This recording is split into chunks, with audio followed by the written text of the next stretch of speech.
नमस्ते दोस्तों, मैंने सुना है आप लोगों को कहानी सुननी है, तो चलो आज की कहानी शुरू करते हैं। उत्तर भारत के किसी सुदूर कोने में गंगा की एक छोटी सहायक नदी के किनारे देवपुर नाम का एक छोटा सा गांव बसा था। गांव की मिट्टी उपजाऊ थी, लेकिन किसानों की किस्मत बंजर।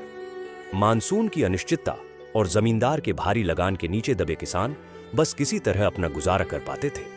इसी गांव में रहता था माधव, एक सीधा सादा और मेहनती किसान। उसके पास जमीन के नाम पर बस एक छोटा सा टुकड़ा था, जो उसके पूर्वजों की निशानी थी। माधव के परिवार में उसकी पत्नी पार्वती और 5 साल की बेटी लीला थी। माधव दिन भर अपने खेतों में हाड़ तोड़ मेहनत करता और पार्वती घर संभालती। उनकी छोटी सी झोपड़ी मिट्टी की बनी थी, जिसकी छत बारिश में अक्सर टपकती थी, लेकिन उस झोपड़ी में प्रेम और संतोष की कोई कमी नहीं थी। माधव की सबसे बड़ी दौलत उसकी ईमानदारी थी। गांव में हर कोई उसकी नेकी की मिसाल देता था। चाहे खुद के घर में अन्न का एक दाना ना हो, पर दरवाजे पर आए किसी भूखे को वह कभी खाली हाथ नहीं लौटाता था। लेकिन पिछले 2 सालों से इंद्र देवता रूठे हुए थे। बारिश न होने के कारण खेत सूखकर पत्थर हो गए थे। माधव की सारी फसल चौपट हो गई थी। जमींदार भैरव सिंह का कर्ज सिर पर चढ़ता जा रहा था। घर में खाने के लाले पड़ने लगे थे। पार्वती अपनी बेटी लीला को आधा पेट खाते देख मन ही मन कुढ़ती, और माधव असहाय होकर बस आसमान की ओर ताकता रहता। एक दोपहर माधव हताश होकर अपने सूखे खेत की मेड़ पर बैठा था। सूरज आग उगल रहा था और दूर दूर तक उम्मीद की कोई किरण नजर नहीं आ रही थी। तभी उसे दूर से एक सिलुएट आता दिखा। जैसे जैसे वह पास आया, माधव ने देखा कि वह एक तेजस्वी साधु थे। उनकी उम्र का अंदाजा लगाना मुश्किल था। सफेद लंबी दाढ़ी, सिर पर जटाएं और आंखों में एक अद्भुत शांति और करुणा थी। साधु माधव के पास आकर रुके और बोले, पुत्र, बड़े चिंतित लग रहे हो, क्या बात है? माधव ने हाथ जोड़कर प्रणाम किया और अपनी सारी व्यथा उनके सामने कह सुनाई। उसने बताया कि कैसे सूखे ने उसकी कमर तोड़ दी है और अब उसके परिवार के पास खाने को कुछ नहीं है। साधु ने शांत भाव से सब सुना। फिर उन्होंने अपनी झोली में हाथ डाला और आम की एक गुठली निकाली। यह कोई साधारण गुठली नहीं थी। वह सूरज की रोशनी में हल्की हल्की चमक रही थी, जैसे उसके अंदर सोना पिघलकर भरा हो। साधु ने गुठली माधव के हाथ में देते हुए कहा, पुत्र, तुम्हारी ईमानदारी और सात्विक मन से मैं प्रसन्न हुआ। यह कोई साधारण बीज नहीं, यह एक दिव्य बीज है। इसे अपने खेत के बीच में लगाओ और श्रद्धा से इसकी सेवा करो। यह जल्द ही एक वृक्ष बनेगा। साधु रुके और माधव की आंखों में गहराई से देखते हुए बोले, ध्यान से सुनो। यह वृक्ष जब फल देगा तो तुम्हें हर दिन केवल एक सोने का आम देगा। केवल एक, न उससे कम, न उससे ज्यादा। उस एक आम से तुम्हारी सारी दरिद्रता दूर हो जाएगी। लेकिन एक नियम याद रखना, धैर्य। प्रकृति तुम्हें उतना ही देती है जितना तुम एक दिन में संभाल सको। यदि तुमने अधीर होकर प्रकृति के इस नियम को तोड़ने की कोशिश की, तो यह वरदान अभिशाप में बदल जाएगा। इतना कहकर साधु आगे बढ़ गए। माधव हैरान परेशान उस चमकती गुठली को देखता रहा। उसे यकीन नहीं हो रहा था, क्या यह सच था या उसकी थकी आंखों का कोई धोखा। फिर भी एक अनजानी आशा से उसका दिल भर गया। माधव ने घर आकर सारी बात पार्वती को बताई। पार्वती को पहले तो विश्वास नहीं हुआ। उसे लगा कि भूख और चिंता से माधव का दिमाग फिर गया है। लेकिन जब उसने उस दिव्य गुठली की चमक देखी, तो उसकी आंखों में भी आशा की एक किरण जगी। अगले दिन ब्रह्म मुहूर्त में उठकर माधव ने उस गुठली को अपने सूखे खेत के ठीक बीच में रोप दिया। उसने अपने हिस्से का आखिरी लोटा पानी उस बीज में डाला और हाथ जोड़कर प्रार्थना की। चमत्कार को घटित होने में देर नहीं लगी। जहां सालों से एक घास का तिनका नहीं उगा था, वहां अगले ही दिन एक छोटा सा अंकुर फूट पड़ा। माधव और पार्वती की खुशी का ठिकाना न रहा। वे दोनों रोज उस पौधे की ऐसे सेवा करते जैसे वह उनकी अपनी संतान हो। देखते ही देखते कुछ ही हफ्तों में वह अंकुर एक छोटे स्वस्थ पेड़ में बदल गया। उसकी पत्तियां गहरी हरी थीं और उसकी शाखाओं में एक अनोखी आभा थी। और फिर वह दिन आया जिसका उन्हें बेसब्री से इंतजार था। पेड़ पर एक छोटी सी कली खिली जो धीरे धीरे एक आम में बदल गई। वह आम साधारण नहीं था। जब सुबह की पहली किरण उस पर पड़ी तो वह शुद्ध सोने की तरह दमकने लगा। वह सचमुच सोने का आम था। माधव ने कांपते हाथों से उस आम को तोड़ा। वह उसके हाथ में भारी और ठोस महसूस हो रहा था। वह और पार्वती उसे देखकर घंटों निहारते रहे। उनकी आंखों से खुशी के आंसू बह रहे थे। माधव उस आम को लेकर शहर के सबसे बड़े सुनार के पास गया। सुनार ने आम को परखा तो उसकी आंखें फटी की फटी रह गईं। वह शुद्ध 24 कैरेट सोना था। उस एक आम ने माधव की जिंदगी बदल दी। उसने जमींदार भैरव सिंह का सारा कर्ज चुका दिया, घर के लिए महीनों का राशन भर लिया, अपनी बेटी लीला के लिए नए कपड़े और खिलौने खरीदे और अपनी झोपड़ी की मरम्मत करवाई। अब हर सुबह उनके आंगन में एक सोने का आम उनका इंतजार करता। माधव और पार्वती का जीवन पूरी तरह बदल चुका था। उनकी दरिद्रता समाप्त हो गई थी। गांव वाले हैरान थे कि अचानक माधव के दिन कैसे फिर गए। माधव ने किसी को पेड़ का राज नहीं बताया, बस यही कहा कि भगवान की कृपा हुई है। शुरुआत में वे बहुत खुश और संतुष्ट थे। हर दिन एक सोने का आम उनकी जरूरतों को पूरा करने के लिए काफी था। उन्होंने गांव के कुछ जरूरतमंदों की चुपचाप मदद भी की। उनका जीवन शांति और समृद्धि से भर गया था। लीला अब रोज दूध पीती और नए कपड़ों में गांव में खेलती। पार्वती के चेहरे पर भी चिंता की लकीरों की जगह संतोष की मुस्कान ने ले ली थी। माधव को लगता था कि उसने दुनिया की सारी खुशियां पाली हैं। समय बीतता गया, महीने गुजरे और फिर साल। माधव अब गांव का एक सम्मानित और धनी व्यक्ति बन चुका था। उसने अपनी मिट्टी की झोपड़ी की जगह एक पक्का मकान बनवा लिया था। उसके घर में अब वे सारी सुख सुविधाएं थीं जिनका उसने कभी सपना भी नहीं देखा था। लेकिन धन के साथ साथ एक और चीज उनके जीवन में चुपके से प्रवेश कर रही थी, असंतोष। पार्वती, जिसने सालों तक गरीबी देखी थी, अब और ज्यादा की चाह रखने लगी थी। वह शहर की अमीर सेठों की पत्नियों को देखती जो रेशमी साड़ियां और हीरों के हार पहनती थीं। उसे लगता कि एक सोने के आम से वे बस एक आरामदायक जीवन जी सकते हैं, लेकिन शाही जीवन नहीं। एक रात जब वे अपने नए घर के आंगन में बैठे थे, पार्वती ने कहा, सुनिए जी, यह रोज रोज का इंतजार अब मुझसे नहीं होता। हम एक दिन में एक ही आम क्यों तोड़ें? हमें जमींदार से भी बड़ा बनना है, इस पूरे इलाके में सबसे अमीर।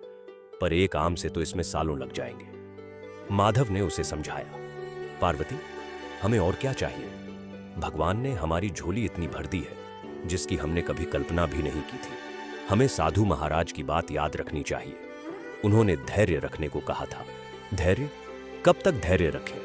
पार्वती ने चिढ़कर कहा, क्या आपने सोचा है कि अगर किसी दिन इस पेड़ ने फल देना बंद कर दिया तो?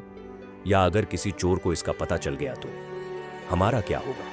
हम फिर से वहीं पहुंच जाएंगे, उसी गरीबी में। मुझे अपनी लीला के भविष्य की चिंता है। पार्वती की बातों में चिंता थी, लेकिन उस चिंता के पीछे लोभ की एक गहरी छाया थी। उसकी बातें धीरे धीरे माधव के मन में भी झर घोलने लगी। माधव अब जब भी जमींदार भैरव सिंह को अपनी बग्घी में जाते देखता तो उसके मन में एक ईर्ष्या की लहर उठती। उसे लगने लगा कि वह जमींदार से ज्यादा अमीर बनने का हकदार है। एक दिन में एक आम, जो कभी उन्हें ईश्वर का वरदान लगता था, अब एक बंधन लगने लगा था। गांव वालों में भी अब कानाफूसी शुरू हो गई थी। लोग माधव की अचानक आई अमीरी से जलते थे। कुछ कहते कि उसे कोई घड़ा हुआ खजाना मिला है, तो कुछ कहते कि वह कोई काला जादू करता है। इन बातों ने माधव और पार्वती को और भी असुरक्षित बना दिया। उन्हें लगने लगा कि उन्हें जल्द से जल्द इतना धन इकट्ठा कर लेना चाहिए कि वे इस गांव को छोड़कर शहर में बस जाएं। पार्वती ने आखिरकार वह बात कह ही दी जो कई दिनों से उसके दिमाग में घूम रही थी। सुनिए, मैंने सोचा है, इस पेड़ के अंदर जरूर सोने के हजारों आम भरे होंगे, तभी तो यह रोज एक सोने का आम देता है। क्यों ना हम इसे काट डालें? एक ही बार में हमें सारा खजाना मिल जाएगा। फिर हमें किसी का डर नहीं रहेगा। हम राजाओं की तरह जिएंगे। माधव यह सुनकर सन्न रह गया। नहीं पार्वती, यह पाप होगा। यह तो उस साधु के वचन का अपमान है। हम ऐसा नहीं कर सकते। लेकिन पार्वती ने उसकी एक न सुनी। वह हर दिन हर पल उसे उकसाती रही। वह उसे उसकी पुरानी गरीबी के दिन याद दिलाती, लीला के भविष्य के सपने दिखाती और जमींदार से भी अमीर बनने के लालच का चारा डालती। धीरे धीरे माधव का विवेक कमजोर पड़ने लगा। उसकी आंखों पर लालच की पट्टी बंध गई। उसे साधु की चेतावनी एक भूली बिसरी बात लगने लगी। अमावस्या की एक अंधेरी रात थी। आसमान में न चांद था न तारे, चारों ओर एक अजीब सा सन्नाटा पसरा हुआ था। यही रात थी जब माधव और पार्वती ने अपनी नियति पर आखिरी कुल्हाड़ी चलाने का फैसला किया। माधव ने घर के कोने में रखी अपनी पुरानी जंग लगी कुल्हाड़ी उठाई। जिस कुल्हाड़ी से वह कभी सूखी लकड़ियां काटता था, आज उसी से वह अपनी किस्मत की सोने की डाल काटने जा रहा था। उसके हाथ कांप रहे थे, दिल जोर जोर से धड़क रहा था। एक पल के लिए उसे अपनी बेटी लीला का मासूम चेहरा याद आया, जो शांति से सो रही थी। उसके मन में एक आवाज उठी, मत कर माधव, रुक जा। लेकिन तभी पार्वती ने उसके कंधे पर हाथ रखा और फुसफुसाते हुए कहा, सोचिए, कल सुबह जब हम उठेंगे तो हमारे आंगन में सोने का ढेर लगा होगा। हमारी 7 पुश्तें राज करेंगी। अब पीछे मत हटिए। पार्वती के शब्दों ने माधव के अंदर की बची खुची शंका को भी मिटा दिया। उसने कुल्हाड़ी को कसकर पकड़ा और उस दिव्य वृक्ष के पास पहुंचा। रात के अंधेरे में भी पेड़ की पत्तियों से एक हल्की सुनहरी रोशनी फूट रही थी, मानो वह अपने हत्यारे से रहम की भीख मांग रहा हो। माधव ने आंखें बंद की और अपनी पूरी ताकत से पहला वार पेड़ के तने पर किया। खचाक! एक जोरदार आवाज सन्नाटे को चीर गई। पेड़ कांप उठा, जैसे उसे कोई गहरी पीड़ा हुई हो। उसकी पत्तियों से ओस की बूंदें ऐसे टपकी मानो वह रो रहा हो। माधव रुक गया। उसकी सांसें तेज चल रही थीं, लेकिन अब पीछे हटने का कोई रास्ता नहीं था। उसने एक के बाद एक कई वार किए। हर वार के साथ पेड़ की दिव्य आभा कम होती जा रही थी। पार्वती पास ही खड़ी अपनी सांसें रोके बेसब्री से उस क्षण का इंतजार कर रही थी जब पेड़ गिरेगा और अंदर से सोने के आमों का खजाना निकलेगा। घंटों की मशक्कत के बाद आखिरकार वह पेड़ एक कराहती हुई आवाज के साथ जमीन पर गिर पड़ा। माधव और पार्वती दौड़े दौड़े उसके पास पहुंचे। उनकी आंखें लालच और उम्मीद से चमक रही थीं। उन्होंने कटी हुई जगह पर देखा जहां से उन्हें सोने की नदी बहने की उम्मीद थी, लेकिन वहां कुछ नहीं था। अंदर न तो कोई सोने का आम था, न सोने का कोई अंश। वह बस एक साधारण लकड़ी का तना था जिसमें से हल्का हल्का रस बह रहा था। उन्होंने तने को और काटा, उसे चीर कर रख दिया, लेकिन अंदर सिवाय लकड़ी के रेशों के कुछ नहीं मिला। जैसे ही सुबह की पहली किरण धरती पर पड़ी, उस कटे हुए पेड़ का तना और उसकी शाखाएं सूखने लगी। हरी पत्तियां पीली पड़कर झड़ने लगी और कुछ ही पलों में वह पूरा पेड़ सूखकर एक बेजान लकड़ी के ढेर में बदल गया। जादू खत्म हो चुका था। वरदान हमेशा के लिए छिन चुका था। माधव और पार्वती वहीं उस सूखी लकड़ी के पास पत्थर की मूरत बने बैठे रह गए। उनका सपना टूटकर बिखर चुका था। जिस खजाने के लिए उन्होंने अपने सोने के भविष्य की बलि दे दी थी, वह खजाना कभी था ही नहीं। वह सोने का आम कोई फल नहीं था। वह तो उस पेड़ का हर दिन का जादू था जो उनके धैर्य और संतोष के बदले मिलता था। उन्होंने पेड़ को नहीं, अपने भाग्य को, अपने संतोष को काट डाला था। अब उनके पास न तो वह दिव्य पेड़ था और न ही रोज मिलने वाला सोने का आम। जो धन उन्होंने अब तक जमा किया था, वह भी कुछ ही महीनों में उनकी बेवकूफी और फिजूल खर्ची की भेंट चढ़ गया। उन्होंने जिन लोगों की मदद की थी, वे भी अब उनसे मुंह फेरने लगे, क्योंकि अब वे किसी काम के नहीं रहे थे। जमींदार भैरव सिंह उन पर हंसता था। गांव वाले उन्हें लालची माधव कहकर ताने मारते थे। वे उसी पक्के मकान में रहते थे, लेकिन अब वह मकान उन्हें काटने को दौड़ता था। उसकी दीवारें उनके लालच और मूर्खता की गवाही देती थीं। पार्वती दिन रात रोती और अपनी किस्मत को कोसती। माधव चुपचाप गुमसुम बैठा रहता। उनकी आपसी नोक झोंक और कलह ने घर की बची खुची शांति भी छीन ली थी। एक दिन जब माधव अपनी बेटी लीला को देख रहा था, जो अब पुराने फटे कपड़ों में खेल रही थी, उसे अपनी गलती का गहरा एहसास हुआ। उसने सिर्फ एक पेड़ नहीं खोया था, उसने अपनी बेटी की मुस्कान, अपनी पत्नी का संतोष और अपनी आत्मा की शांति खो दी थी। वह उठा और उस जगह गया जहां कभी वह दिव्य पेड़ खड़ा था। अब वहां बस एक सूखा ठूंठ बचा था।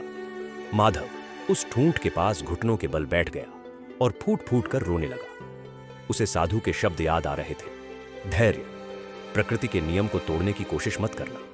आज उसे समझ आया कि असली दौलत सोने के आमों में नहीं, बल्कि हर दिन मिलने वाले उस एक आम के संतोष में थी। वह निरंतरता, वह धैर्य, वही असली संपत्ति थी। लालच और अधीरता ने उससे वह सब कुछ छीन लिया था जो सच में कीमती था। उस दिन माधव ने एक फैसला किया। उसने अपनी पुरानी कुल्हाड़ी उठाई, लेकिन इस बार किसी पेड़ को काटने के लिए नहीं, बल्कि अपने अहंकार और लालच को काटने के लिए। वह वापस एक किसान बनने के लिए तैयार था, एक ऐसा किसान जो अब मेहनत और धैर्य का मूल्य समझ चुका था। उसने उस दिव्य पेड़ के ठूंठ के पास की जमीन को फिर से जोतना शुरू किया। इस बार उसने वहां एक साधारण आम का पौधा लगाया।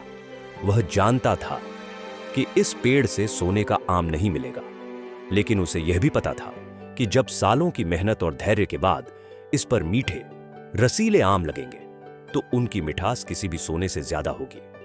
माधव अब पहले से ज्यादा मेहनत करता था, लेकिन उसके चेहरे पर हताशा नहीं, बल्कि एक शांति थी। पार्वती भी अब बदल चुकी थी। उसने भी अपनी गलती स्वीकार कर ली थी और अब वह माधव का हर काम में हाथ बटाती थी। वे फिर से गरीब हो गए थे, लेकिन उन्होंने वह चीज वापस पा ली थी जो सोने से भी ज्यादा कीमती थी, मन की शांति और संतोष का सच्चा अर्थ। तो दोस्तों, ये थी माधव और उसके सोने के आम की कहानी। माधव को लगा कि वह पेड़ काट रहा है, पर असल में वह अपने संतोष, अपने धैर्य और अपने भाग्य को काट रहा था। यह कहानी हमें एक बहुत गहरा सबक सिखाती है। जिंदगी में असली दौलत चीजों को इकट्ठा करने में नहीं, बल्कि जो हमारे पास है उसमें संतोष और खुशी खोजने में है। हम सब अपनी जिंदगी में कभी न कभी थोड़ा जल्दी पाने की चाहत रखते हैं, पर यह कहानी याद दिलाती है कि रोज मिलने वाली छोटी छोटी खुशियां एक ही दिन में सब कुछ पा लेने के लालच से कहीं ज्यादा कीमती होती है। आपको इस कहानी से क्या सीख मिली? नीचे कमेंट्स में हमारे साथ जरूर शेयर कीजिएगा। हमें आपके विचार पढ़कर बहुत अच्छा लगता है।